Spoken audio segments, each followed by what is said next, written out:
Ladies and gentlemen, welcome back. Our accident investigation session for day 2 will be covered by Jeff Guzzetti, president at Guzzetti Aviation Risk Discovery, joining us live from Washington, D.C. Jeff is a former NTSB senior air safety investigator and a former director of the FAA Accident Investigation Division. Jeff, the floor is yours, sir. Thank you, Anthony. I appreciate it. And the NTSB really could have used you back in 2010 when you were there as an intern, and I'm sorry that there weren't any slots at the time, but it's great to be reunited with you and Jeff. It's a privilege to be invited to speak with all of you. You know, in my mind, AsBAA is exactly what is needed right now to meet the operational and safety challenges facing businesses and general aviation entities based in Asia all around the world. Let me just get my screen all set up here. Here we go. You know, after a 35-year career as an aerospace engineer, an accident investigator, and a safety professional with Cessna, the NTSB, the Department of Transportation IG's office, and then finally with the FAA Accident Investigation Division, I'm honored to be part of this. I'm all about safety. When I was at NTSB, I've been to several countries in Asia as an investigator and also as an instructor. I love to teach about accident investigation, and I recognize the immense growth in that part of the world and the potential. So today, I'm going to share my screen here. Share. There we go. I want to provide a presentation. Let me see. Let me go to. There we go. Let me go back. You know, I want to talk about accidents. You know, what is an accident? It's a failure, right, of some part of the air transportation system. It's the antithesis of what your employees do daily. It's going to result in confusion, misinformation, denial, and decision, and it's incredibly destabilizing to your organization. And quite frankly, it's a threat to your company. You know, so I wanted to break out my presentation into 2 parts. For those of you that attended Peter Cole's session last night on emergency response planning, I'm going to highlight some of the same attributes that he mentioned with regards to the importance of being prepared for the unexpected. But I'm also going to focus on what you need to understand with regards to the framework of accident investigation, the lexicon, the methodologies, just a top level overview so you're familiar with how investigators organize, government investigators organize investigations. So that's the first part. The second part is going to be giving some case studies and of business aviation accidents and what lessons can be learned from them. So an aircraft accident investigation, you know, they're often chaotic, even under the best of circumstances. And it's wise to learn as much as you can about them before the fact occurs. And part of that is knowing that you're going to be expected to do a lot of things, right? You're going to be cooperating with federal and local authorities. You're going to be responding to media inquiries, fulfilling contractual obligations, and you've got to provide care for the victims. That's like the big top 4, and that's enough, right? But you got to do all kinds of other things. You got to receive and assist unharmed survivors. There's a whole laundry list that you see in this slide here. You have to preserve the heritage and image of your organization, and you have to continue. If you've got a fleet of airplanes, you've got to keep them active. You've got to keep the business going through all of this this tragedy. And to make it even more challenging, you need to recognize that you are no longer in charge of this event that claimed your aircraft.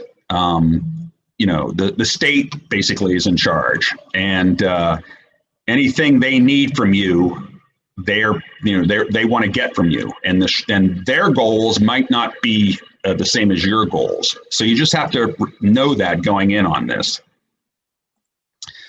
So to talk a little bit about the framework, and I know you have a panel, an ICAO panel coming up towards the end. Patrick Freiberg I've worked with before. He's a a great person for that. Everyone works under the ICAO Annex 13. Most of you know that. It's basically the world's playbook for accident investigation protocols. It's just always good to kind of refresh your memory about you know, what ICAO is. It's not a very large document. The object of the investigation, according to ICAO, is to prevent accidents and incidents. It is not to apportion blame or liability or anything like that. So when you're talking to government investigators, don't be talking about lawsuits or who should I blame. If you know, a good investigator is going to be looking for the flaws that may have brought down the aircraft to correct them and to save lives. So Annex 13 has several different chapters, but I just want to quickly talk about the definitions chapter. And I won't go through all the definitions, but it's important for you to refamiliarize yourself with them. So, of course, accident is a definition. And you need to understand what is defined as an accident and what is likely not an accident. It might just be an incident. It might be a fender bender. You may not even have to report it. But if the damage is substantial enough, or if someone breaks a bone, you have to report it. And of course, there's local rules depending on which country you're operating out of. But if you're operating in the United States and someone breaks their arm, a flight attendant breaks an arm in turbulence or something, that's an accident. And we'll talk a little bit about that. But basically, an accident is an occurrence associated with the operation of the aircraft, right? It's not associated with someone spilling hot coffee on you inside the aircraft. It's got to be associated with the operation. It takes place between the time people board and disembark, and there has to be intent for flight. So that bounds the environment in which an accident can occur, be defined as. And then you have to have a fatality or a serious injury, or you have to have substantial damage. So substantial damage has its own definition, and it basically talks about any kind of damage that affects the structural strength or performance. But there's a whole laundry list of exceptions. You can break your tires, your pitot tubes, your antennas, your fairings, your landing gear. You can put little small holes in the skin for some reason. The wheels might catch fire. If it's all confined to those areas, guess what? It's not considered substantial damage. It's not an accident, and you likely don't have to report it. So make sure you're familiar with the definition. And then, of course, if an airplane goes missing, and it's just like Malaysia Air or any airplane that might go down and is never found, well, that's also considered an accident. So moving on, serious injury, I talked a little bit about that. I'm not going to go through all of these definitions, but there are specific guidelines for serious injury. If you're hospitalized for any reason within 7 days of the accident and you're in the hospital for 2 days, 48 hours, well, then that's got to count as an accident. Most accidents under the serious injury definition, though, really come from the source of a broken bone. So if someone breaks a bone, and that doesn't include a simple fracture of your toes, your nose, or your fingers, well, then that's usually 9 times out of 10, that's what an accident due to a serious injury is because of that. Then there's incidents and serious incidents, and ICAO has definitions for that. An incident is an occurrence other than an accident. But a serious incident is something that isn't an accident, but also has a very high probability of an accident. And that's a bit subjective, but you know, it's good for commercial air carriers and professional aviators to know that they should report it.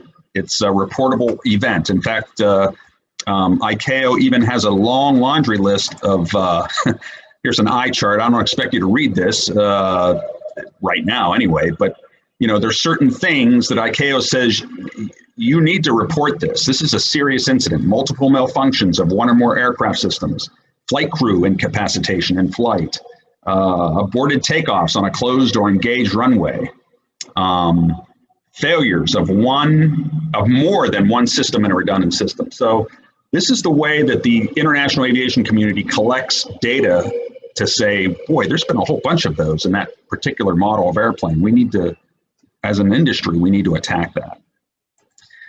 ICAO also defines a state or a country. There's a state of occurrence, which is where the accident happens, a state of design, where the airplane's designed. You could have a state of operator. So if you're a business operator and you're registered in a country and you crash in another country, you can play in the investigation as the state of operator. And then there's even the state of registry. The roles, each state has a role. So the state of occurrence typically leads the investigation unless it's delegated. A country can delegate an accident to another country if they don't have the interest or the resources. Any state who has responsibility for the aircraft design or registration or manufacture are entitled to participate. And even if certain citizens of a state are on an airplane that's not part of their country, they have some rights too. That country at least can get some information about the accident. Then there's, of course, the investigator in charge. There's a definition for that. That's the head person that controls the investigation, right? And it almost always comes from the state of occurrence. And they're the person that's responsible for the investigation. Everything goes through them. Then there's the accredited representative. That's a government official, usually from the authority, the Accident Investigation Authority, not the Civil Aviation Authority, but the Accident Investigation Agency within that country. They'll designate an accredited representative. So if you're a business operator and your airplane crashes in another country, you can't reach out directly to that other country, to the investigator in charge. You got to go through your accredited representative. And you are considered an advisor, right? So you are advising the accredited representative, the company person. Your job is to assist the accredited representative. You're being supervised by that ACREP, and you provide technical assistance. But that's your entree officially into the investigation. And you have to remember that. You got to work under your country's Accident Investigation Authority when dealing with an accident in another country. When we, I know I ran through these pretty quickly, but these are the three most important things you need to know with regards to your role in investigation. You got to, the entire investigation is led by an IIC, investigator in charge. Each country has one accredited representative that comes to and works with the IIC. And then business operators have to work under their associated accredited representative. You know, if a Bombardier crashes in Japan, well, then Bombardier has to work through the Transportation Safety Board of Canada to become involved in the Japanese investigation. With the U.S., if a Boeing crashes in Indonesia, for example, well, Boeing worked through the NTSB as it assisted the Indonesians on the 737 MAX accident, for example. So you just need to understand those roles. And you need to understand that you have privileges to get information from the investigation. In the United States, as Chairman Sumwalt discussed, the NTSB is in charge of civil aviation accidents. And then the Civil Aviation Authority inside the United States is the FAA, the Federal Aviation Association. The FAA is subordinate to the NTSB when it comes to running the investigation. However, the FAA, unlike the NTSB, controls everything about aviation. The NTSB simply makes recommendations. So there's differences there. Another difference is that the FAA receives the recommendations from the NTSB and attempts to make those recommendations.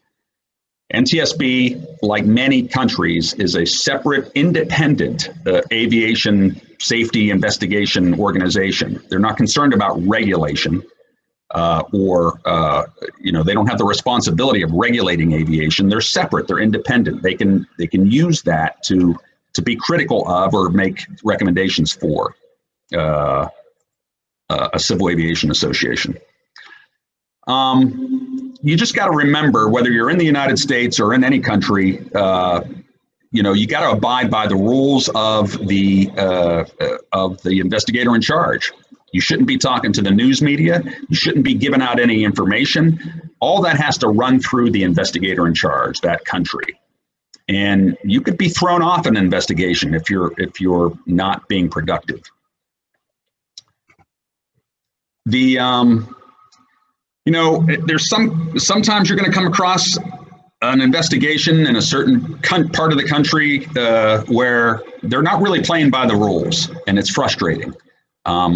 We kind of call that Annex 13 and a half, where the country says, well, yeah, we follow Annex 13, but really what they're doing in the investigation is not following it, right? They're having the judicial authorities take the flight recorders. They're not releasing any information to you. There's really not much you can do except professionally complain and point out these things. There is no ICAO police to help you. These countries, all countries, get an audit by ICAO, and hopefully some of those things would come out. But until that time, you just got to try to work through it. Of course, every country sets up their investigations. If it's a major crowd killer, if it's a major air carrier that crashes, you're gonna be surrounded by hundreds of people assisting. If it's just a corporate jet that crashes, there'll be a smaller group. If it's a GA, general aviation aircraft with no injuries, it might not even be an investigator. It just might be a local civil aviation authority person that's taking some notes. So really, when you start involving larger airplanes and more deaths, you're going to get a hell of a lot more attention, and you just got to be ready for that. In a small field investigation, you'll have just one investigator in charge, and typically there's one person from the Civil Aviation Authority, one person might be you from the operation, someone representing the airframe manufacturer, and someone from the engine manufacturer. But when you have a major accident, the IIC has to start organizing groups, and I think most of you are familiar with that. Everyone needs to be represented. There needs to be transparency in an investigation. You got to share that information, and that's the best way to solve the accident.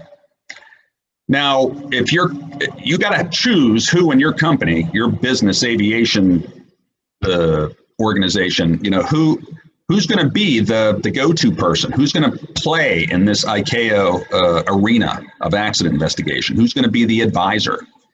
And you need to think about that. They're going to have some pretty important responsibilities. They got to be the principal coordinator to the IIC. They got to be the liaison. They have to have the company in mind. They have to call back to the company and get money if they need money or support. And so it should be an official, but not too high up. It should not be the president of the company or the CEO.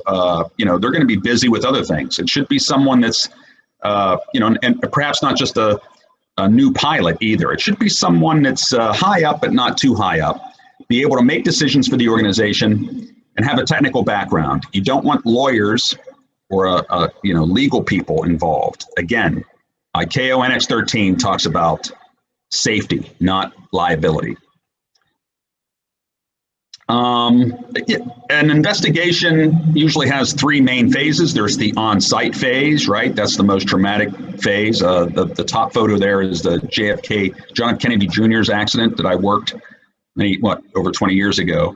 The bottom one, I think, is Asiana, where they NTSB booked a big conference room, and every day all the parties to the investigation would come in day by day by day for about 5 to 10 days. If it's an underwater recovery, it could be weeks. You develop field notes, you discuss progress, you form groups. But then, after that, the hard part, the unglamorous part occurs. That's the follow-up phase. You're downloading flight data recorders. You're doing engine teardowns. You're component testing. You're flying the sim, flight tests. That takes many weeks and months. You're looking at broken parts and doing metallurgy. You're having progress meetings. The recorded data and non-volatile memory nowadays can be a real challenge. There's just so much of it that these electric airplanes, if some of these circuit chips survive, you can really get a lot of information from that. So it's a good thing and a bad thing, and I'll talk about that in a moment. And then there's the final report writing phase, right? And a lot of times you're not going to be involved in that. You might be asked to make a submission or something, but you're not going to help write the report per se. The government's going to do that.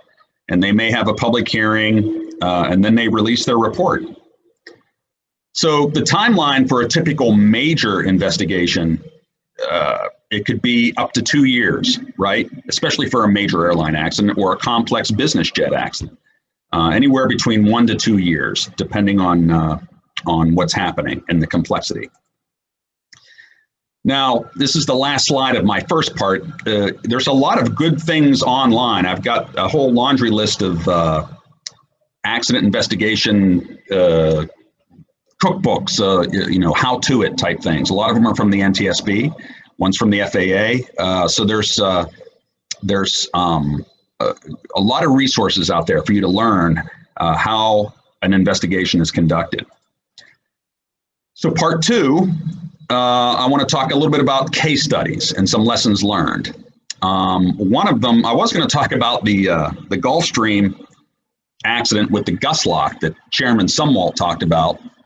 But since he talked about it, I had to switch. So I switched up to a corporate accident that he actually launched on many years ago. It was one of his first accident launches as a board member before he became chairman. And it involved NASCAR. So the first case involves a twin-engine corporate accident that provides a striking example of how the lack of a safety management system and the lack of a robust safety culture led to tragic deaths. It happened July 2007.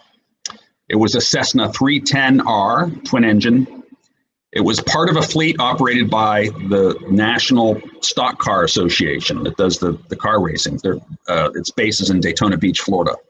And they were it crashed while performing an emergency divert to Orlando Sanford International Airport. The 2 pilots on board the airplane depicted on the left side of this slide, it was a commercial pilot and an airline transport pilot. And 3 people on the ground were killed, okay? 2 people in the airplane, 3 people on the ground killed. 2 of them were kids, children. And then there's the right side of, that's the accident site. In fact, that's Chairman Sumwalt right there. He responded with a small GO team. The accident flight was a personal flight for the NASCAR chief medical officer, who was a pilot that had a commercial pilot's license, but in about 200 hours of flight time. He was also the husband of the wife of the founder of NASCAR. But he was accompanied by an air transport pilot who was a NASCAR corporate aviation division captain that had 10,000 hours. They departed Daytona Beach in good weather. About 10 minutes after departure, shortly after they leveled off at a cruise altitude. Oh, I got to click here. The pilot declared an emergency. Excuse me. At 6,000 feet and said they had smoke in the cockpit and they asked to divert. The last radio transmission from the airplane was received less than a minute later. It was terminated mid-sentence, and it was something along the lines of shut off all the radios, electric. And this phrase was consistent with the checklist guidance for an in-flight fire or smoke emergency in the Cessna 310 pilot operating handbook. The last radar return, recorded radar return, was about 3 miles from Sanford, descending through 1,200 feet above the ground.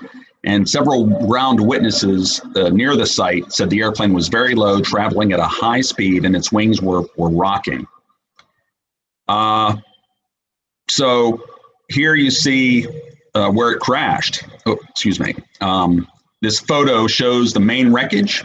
The blue arrow shows the general westerly direction of the airplane's travel at impact.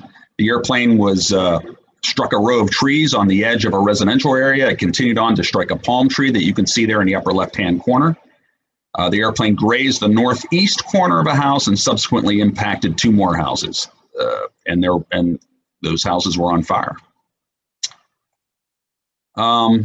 Examination of the wreckage revealed that there was thermal damage and soot patterns involved, and you can see they were outlined by that triangle there.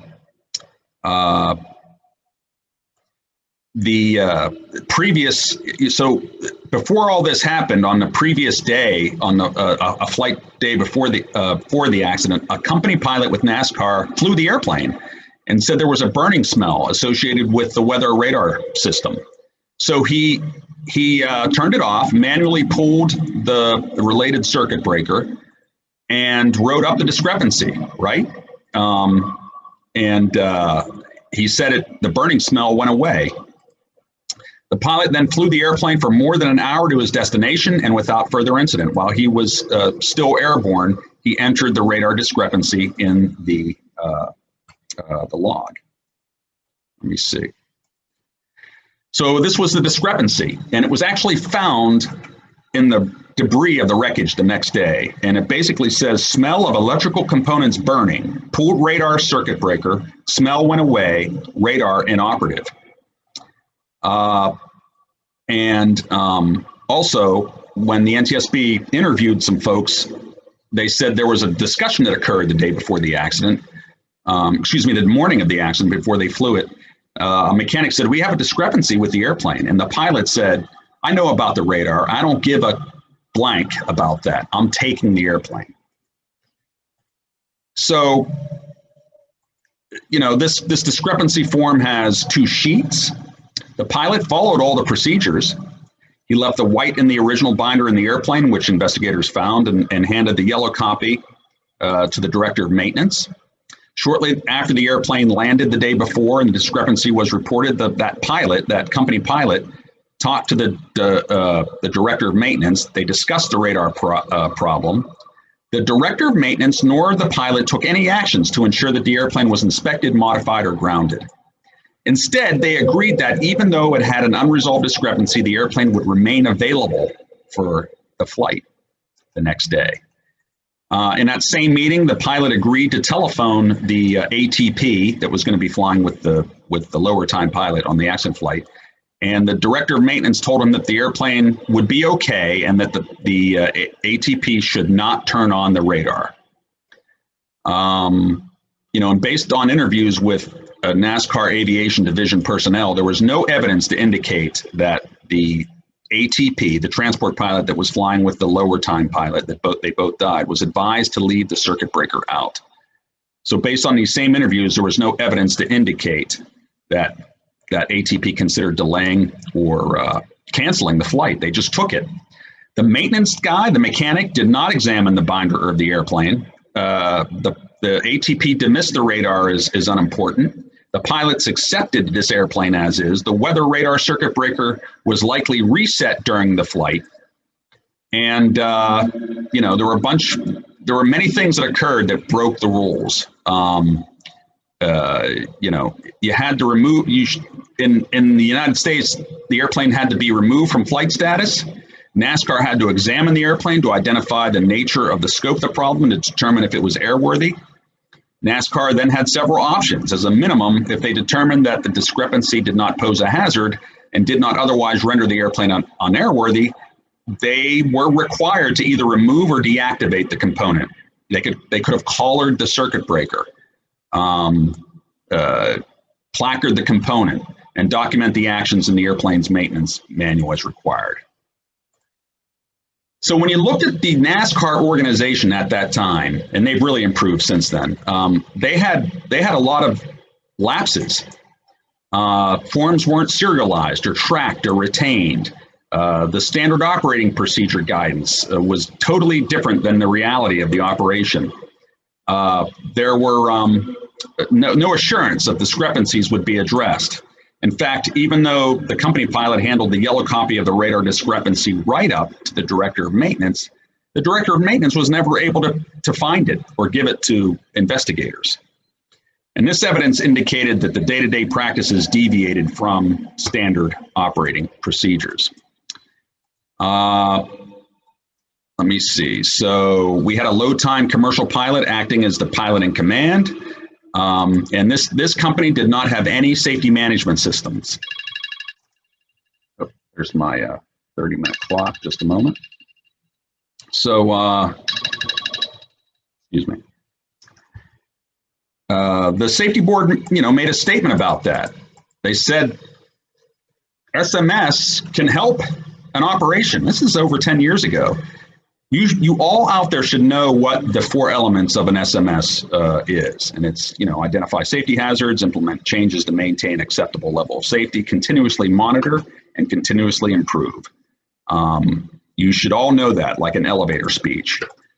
And the accident also led to some guidance regarding why you shouldn't be resetting circuit breakers more than once during a flight. And I don't really have the time to go into all that detail, but this report is on the NTSB's website.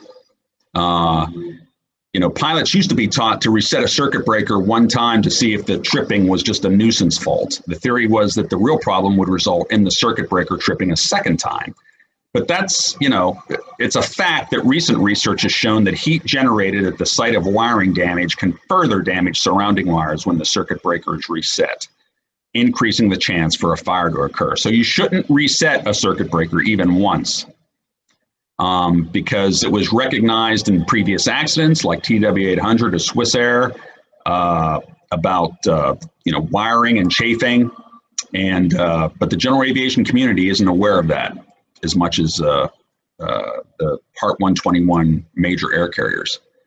So in the end, the NTSB determined that the probable cause of the accident was the actions and decisions by NASCAR's Corporate Aviation Division's management and maintenance personnel to allow the accident airplane to be released for flight with a known and unresolved discrepancy, and the accident pilot's decision to operate the airplane with that known discrepancy, a discrepancy that likely resulted in an in-flight fire. So, it wasn't a good thing that occurred there.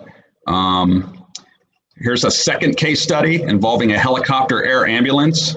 I don't have as many slides for this, but basically it was a helicopter carrying a patient to a hospital, and the pilot wanted to get back to base as soon as possible. And there was a storm coming, so he tried to beat the storm back to his home base. This helicopter was equipped with night vision devices, autopilot, EGPWS, radio altimeter, satellite tracking, TCAS, and it also had an XM satellite weather. The pilot decided to enter the weather, and he tried to beat the storm, and he was looking at his XM satellite display. Well, guess what? The weather display there was a lag. So he flew into the worst of the storm, and he crashed about 2 miles from the base. And this is what it looked like. All 3 rotor blades showed a lot of power. The compass heading was right in line with the pilot trying to get back to base.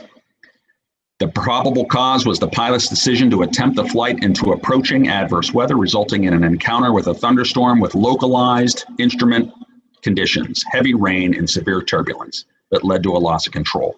All the technology in the world will not replace sound aeronautical decision-making. So that's my second case study. My third case study is a 1 slide, and this didn't kill anybody. It didn't even scratch the airplane. I was with the FAA, and we got alerted to a beach jet that took off on a closed runway that was barricaded, and it actually it was actually a taxiway. Excuse me, it was a taxiway. It wasn't even the runway, and the taxiway was closed due to construction. They took off anyway, and they hit barriers with their wheels. And they didn't even know it. They just continued to fly to Pennsylvania. Why didn't they use their iPad display for the airport diagram? Why didn't they brief their taxi route? How could they have lost situational awareness? This was a pretty large corporate jet company. But still, how do these things happen? Well, I'm going to end with what the future is. And, instead of being reactive, we need to be proactive, and we ought to work towards being predictive. And that's where it's important to use data and to use SMS. I wrote a paper once for the International Society for Air Safety Investigators that I presented in Vancouver. And I wanted to see how the major airlines got so safe, but general aviation did not. And it's because of, in the United States, there was something called ASIAS, Aviation Safety Information Analysis and Sharing. And, I won't go into the details here, but basically it's using all the data you can to learn about things and what might be to identify potential hazards. Business aviation accidents have been flat. Now there's a lot of agonies and ecstasies with data, right? There's a lot of it. You need more people to look through it. There's no requirements for general aviation to have it. It can help solve accidents, but you need more staff and resources to analyze the data. Sometimes you get poor data. It's not a panacea, right? Because in the end, it's that bottom line I have there in red. It's convincing people to take action even after you've proven the case. That's where you got to be an advocate for safety. So my last slide here, takeaways. Accident investigations are often chaotic, right? Even under the best of circumstances. You really need to take the time to learn as much as you can about them before any one may happen to your company. It may mean the difference between surviving or folding up your business. Second takeaway, aviation is a risky business, right? I mean, let's face it. Everyone's first priority should be to mitigate that risk, whether it be parts, maintenance, supporting flight operations, following your SOP. You need to comply with these directives, right? These directives, this SOP, these checklists, they were written in the blood on the shoulders of those who gained knowledge from previous accidents. There's a reason why they were written and why they should be followed. An ounce of prevention is worth 12 tons of cure. And then finally, SMS is really the preferred structure for accident prevention and future investigations. I know that Eddie Lee and Morgan talked about it. It's going to be referenced later. Safety management systems is the real deal. I was a bit skeptical when it first came out years ago, but if you truly implement an SMS and keep it running and maintain it well, you can sleep well at night, I think. So that's really all I have. I am now retired. I'm a one-man band down here in Washington, D.C. With my two teenage boys, willing to help other companies with improving safety and teaching about emergency response planning and accident investigation. It's a noble profession, I think, and I think all of you should be proud of the fact that you're participating in this. So thank you very much. And Anthony or Jeff, I'm going to try to unshare my screen here if I can. Here we go. Stop share. Thank you very much for the very comprehensive presentation.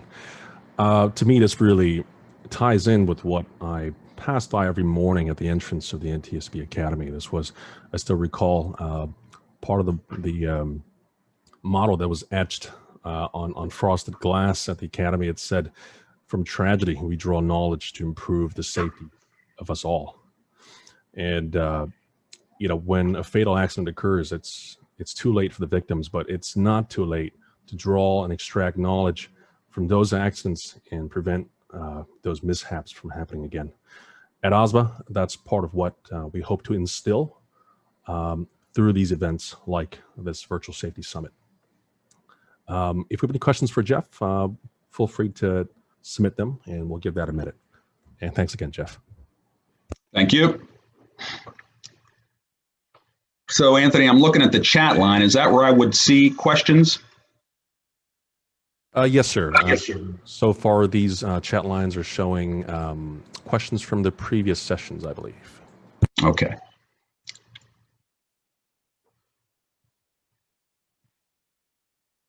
We still have a little bit of time, so we'll give this another minute. Sure.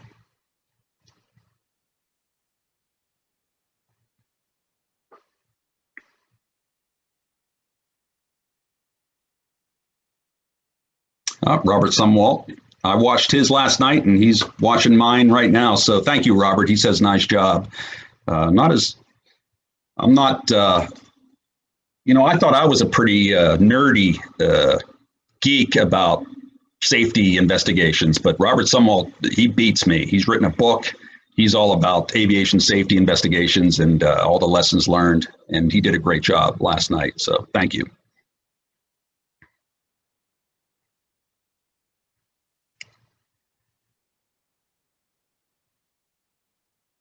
Okay. Getting some nice comments. Thank you. We'll give it another 30 seconds. Sure.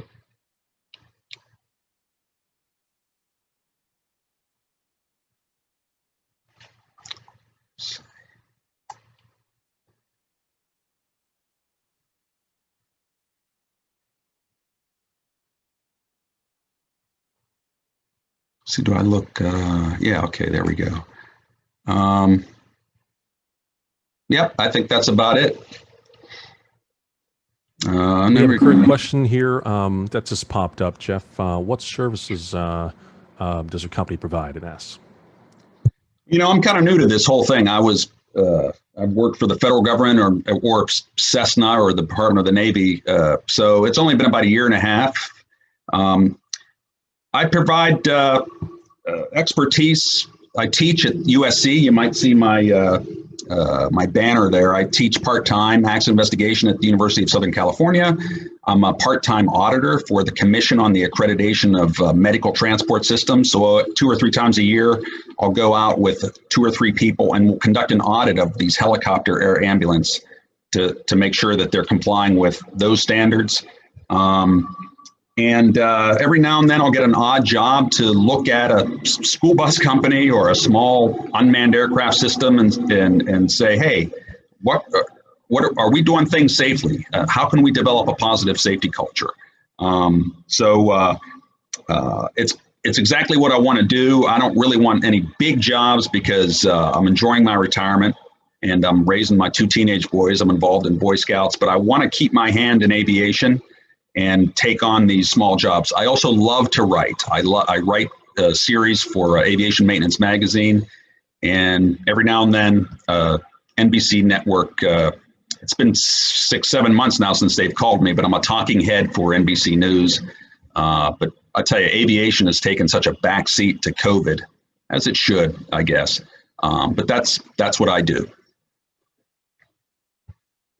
Great, Jeff. We have one last question that just popped in also from Daniel. It says, thanks for the great talk. How do you see new technologies in GA such as ADSB helping in investigations? I think it's already helping. It's helping tremendously. ADSB provides those breadcrumbs with more accuracy and more reliability than recorded radar data. But all the other technologies that they're putting in small GA airplanes now, some of them even have flight recorders.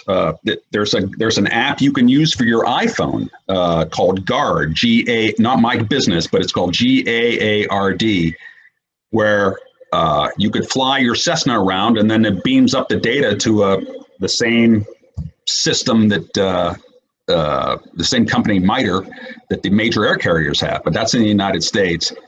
But again, it's going to help safety a lot, but it takes a paradigm shift to take in this waterfall of data and take the time to make it meaningful and grab that nugget and improve safety because of it. Thank you, Jeff. We do have another minute for one more question that just came in. This will be the last one. Apologies there, Jeff. It's from Geraldo. Hi, Jeff. In an investigation, there are causations, root cause. contributory causes, how do you manage residual risks as identified? Thanks. How do you manage residual risk? That's a good question. I guess you would manage it like any kind of risk. You identify the hazard and you assess it, and then you place a mitigation on it. An accident, specific accident cause and contributing factors, that really applies just to that accident. Now, if you're talking residual risk other than that, perhaps you're talking about findings in an investigation that were things that were found but didn't relate at all to the accident, but could relate to another accident or could cause another accident. Those should be addressed just as vigorously as the main cause or contributing factors, right? That's what safety is all about: identifying hazards, assessing it, and then putting in a mitigation. Thanks very much, Jeff. With no further questions, thank you again for your expertise, your experience, and your time, sir. We'll talk. Thank you. It's my privilege. Thank you. We'll hang tight while we prep for the next session, and just hold on for a moment.